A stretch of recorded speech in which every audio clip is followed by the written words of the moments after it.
Dragon গাছে প্রতি সপ্তাহে একবার করে স্প্রে করা উচিত কীটনাশক।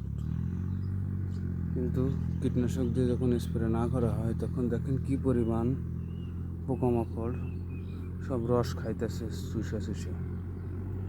দেখছেন প্রত্যেকটা ফুলে, গাছের কাণ্ডতে, সবখানে। এমন একটা গাছ নেই যে গাছটা কোনো পোকামাকড় নাই। এই যে ফলগুলো ধরছে, ফলগুলো একটু মোটা তাজা হবে কি, এভাবে যদি অনবরত রস খাইতে থাকে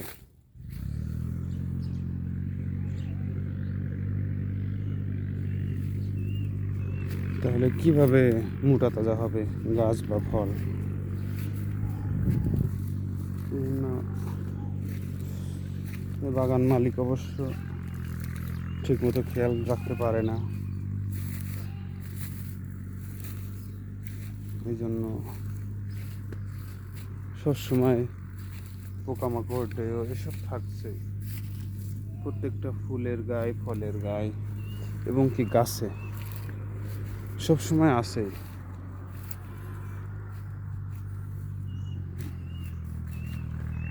বাগান মালিকের উচিত যে একটু খেয়াল করা।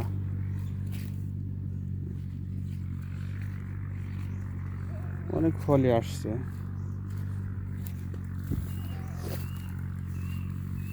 প্রত্যেকটা ফলের গায়ে কি পরিমাণ ডেও তারা রস খাইতেছে চুষে চুষে।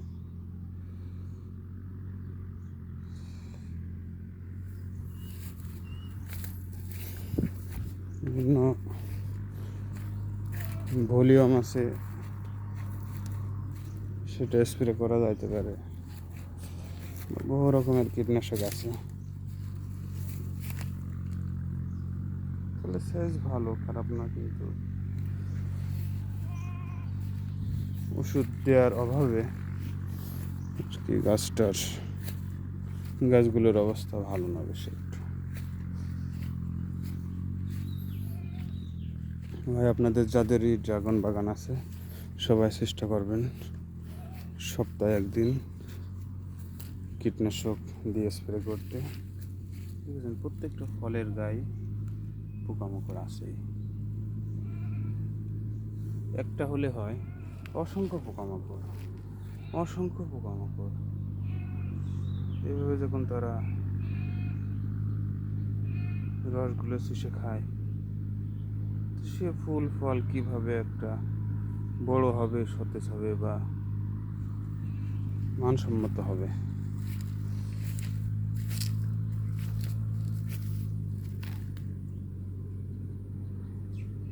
দেখানোর উদ্দেশ্য মানুষকে যে আসলে এটা একটা ব্যয়বহুল চাষাবাদ, আর এই ব্যয়বহুল চাষ করতে গিয়ে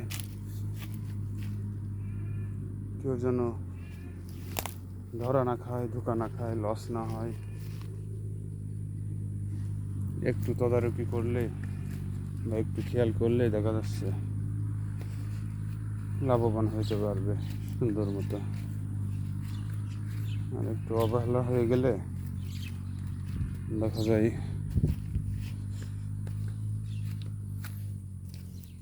সে লসের সম্মুখীন হতে পারে।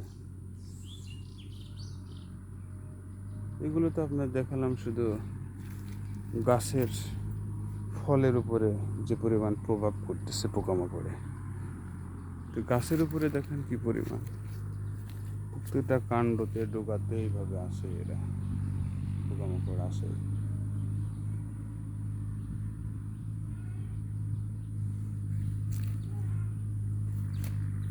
পাশে যে পেয়ারা লাগানো হয়েছে, পেয়ারায় ফুল আসতেছে, ফল আসতেছে। 5-6 মাস হয়ে গেছে বয়স, এখনই আস্তে আস্তে রাখা শুরু করবে 2-1টা করে ফল। এ ভাই অনেক ভালোই যত্ন করতেছে, কিন্তু ড্রাগনওয়ালা ভাই যত্ন করতেছে না। পেয়ারা গাছে কোনো পোকামাকড় দেখা যাচ্ছে না, ড্রাগন গাছে একটা ফুলও বাদ নাই যে সেখানে পোকামাকড় নাই। এইভাবে খাইতেছে তারা। সপ্তাহে না হোক 10 দিনের ভিতরে অন্তত দেওয়া উচিত কীটনাশক, কিন্তু সেটাও দিচ্ছে না। একটা পোকা হলে তো হয়, অসংখ্য পোকা এভাবে যে খাইতে থাকে। তো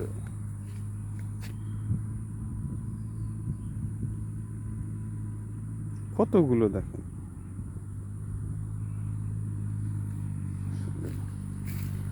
সকল ড্রাগন চাষি ভাইয়েরা সবাই আপনারা তো লক্ষ্য রাখবেন যে আপনাদের গাছে কি এসব পোকাগুলো দেখা যায়, ডেও বলে এগুলোকে, কালো কালো বড় পিঁপড়া ডেও বলে, সেসব আছে কিনা। থাকলে আপনারা ভলিউম বা এই জাতীয় কোনো কীটনাশক নিয়ে এসে স্প্রে করে দেবেন। সাথে আপনারা ছত্রাকনাশক দিতে পারেন, অনেক ছত্রাকনাশক আছে বাজারে। ঠিক আছে, পরবর্তীতে কোনো ভিডিওতে আপনাদেরকে জানানো হবে আরও সমস্যা এবং সমাধান।